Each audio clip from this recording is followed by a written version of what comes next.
തിമോഥെയോസിന് എഴുതിയ രണ്ടാം ലേഖനം അധ്യായം 3. ദുഷ്ടന്മാരുടെ നാളുകൾ. ഒരു കാര്യം മനസ്സിലാക്കിക്കൊള്ളുക, അവസാന നാളുകളിൽ ക്ലേശപൂർണമായ സമയങ്ങൾ വരും. അപ്പോൾ സ്വാർത്ഥസ്നേഹികളും ധനമോഹികളും അഹങ്കാരികളും ഗർവിഷ്ഠരും ദൈവദൂഷകരും മാതാപിതാക്കന്മാരെ അനുസരിക്കാത്തവരും കൃതജ്ഞരും വിശുദ്ധിയില്ലാത്തവരുമായ മനുഷ്യരുണ്ടാകും. അവർ മനുഷ്യത്വമില്ലാത്തവരും ഒന്നിനും വഴങ്ങാത്തവരും അപവാദം പറയുന്നവരും ആത്മനിയന്ത്രണമില്ലാത്തവരും ക്രൂരന്മാരും നന്മയെ വെറുക്കുന്നവരും വഞ്ചകരും എടുത്തുചാട്ടക്കാരും അഹന്തയുള്ളവരും ദൈവത്തെ സ്നേഹിക്കുന്നതിനു പകരം സുഖഭോഗങ്ങളിൽ ആസക്തിയുള്ളവരുമായിരിക്കും. അവർ ഭക്തിയുടെ ബാഹ്യരൂപം നിലനിർത്തിക്കൊണ്ട് അതിൻ്റെ ചൈതന്യത്തെ നിഷേധിക്കും. അവരിൽ നിന്ന് അകന്നു നിൽക്കുക.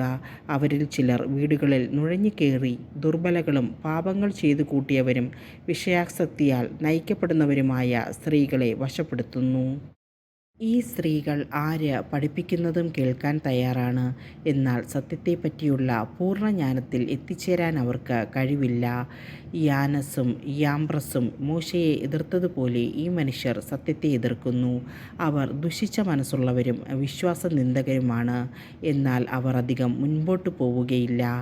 മേൽപ്പറഞ്ഞവരുടെ കാര്യത്തിലെന്ന പോലെ അവരുടെ മൗഢ്യം എല്ലാവർക്കും ബോധ്യമാകും.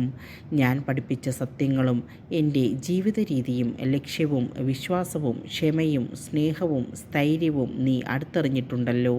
ഞാൻ സഹിച്ച പീഡനങ്ങളും കഷ്ടപ്പാടുകളും അന്ത്യോക്യയിലും ഇക്കോണിയത്തിലും ലിസ്ത്രായിലും എനിക്ക് സഹിക്കേണ്ടി വന്ന മർദ്ദനങ്ങളും നീ മനസ്സിലാക്കിയിട്ടുണ്ട്.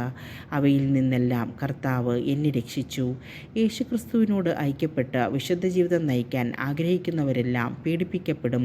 അതേസമയം ദുഷ്ടരും കപടനാട്യക്കാരും വഞ്ചിച്ചും വഞ്ചിക്കപ്പെട്ടും അടിക്കടി അധപ്പതിക്കും. എന്നാൽ നീ പഠിപ്പിച്ചിട്ടുള്ളതും ഉറപ്പായി വിശ്വസിച്ചിട്ടുള്ളതുമായ കാര്യങ്ങൾ ആരിൽ നിന്നാണ് പഠിച്ചതെന്നോർത്ത് അവയിൽ സ്ഥിരമായി നിൽക്കുക. യേശുക്രിസ്തുവിലുള്ള വിശ്വാസത്തിലൂടെ രക്ഷ പ്രാപിക്കുന്നതിന് നിന്നെ ജ്ഞാനിയാക്കുന്ന വിശുദ്ധലിഖിതങ്ങൾ നീ ബാല്യം മുതൽ പഠിച്ചറിഞ്ഞിട്ടുള്ളതാണല്ലോ. വിശുദ്ധലിഖിതമെല്ലാം ദൈവനിവേശിതമാണ്. അവ പ്രബോധനത്തിനും ശാസനത്തിനും തെറ്റുതിരുത്തലിനും നീതിയിലുള്ള പരിശീലനത്തിനും ഉപകരിക്കുന്നു.